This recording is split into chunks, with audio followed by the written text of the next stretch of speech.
सिंधुदुर्गमधील आंबोली घाटामध्ये धक्कादायक घटना घडली आहे। आंबोलीच्या मुख्य रस्त्यावरून सावंतवाडी या दिशेकडे जात असताना भरधाव वेगानं जाणाऱ्या दुचाकीवरचा ताबा सुटल्यानं संरक्षण कठड्याला धडक बसली। त्यामुळे मागे बसलेल्या 15 वर्षीय मुलगा दरीत फेकला गेला।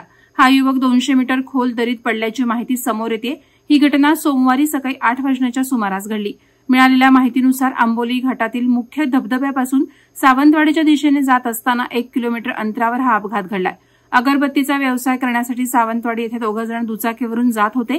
या प्रवासादरम्यान तरुणाच्या दुचाकीची धडक संरक्षण कठड्याला बसल्यामुळे हुसेन मकानदार राहणार हुकेरी कर्नाटक हा जवळपास 200 फूट खोल दरीमध्ये फेकला गेला। सुदैवाने त्या ठिकाणी झाडे झुडपे असल्यामुळे तो बचावला। त्याच्या डोक्याला, हाताला आणि पायांना दुखापत झाली।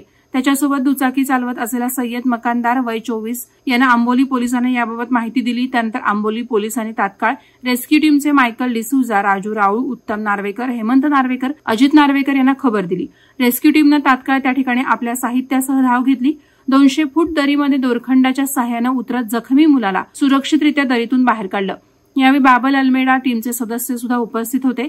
आंबोली पोलीस स्थानकाचे कॉन्स्टेबल दत्तात्रय देसाई, अभिषेक कांबळे शिंदे आदींनी घटनास्थळी जात पाहणी केली आणि पुढील कारवाईसाठी पंचनामा करून जखमींना अधिक उपचारासाठी आंबोली प्राथमिक आरोग्य केंद्रात पाठवलं असून त्यांच्यावर उपचार सुरू आहेत। नवी मुंबई व रायगड जिल्ह्यातील ताज्या बातम्या आणि घडामोडींसाठी सबस्क्राईब करा वादळवारा लाईव्ह चॅनल आणि दाबा बेल आयकॉन।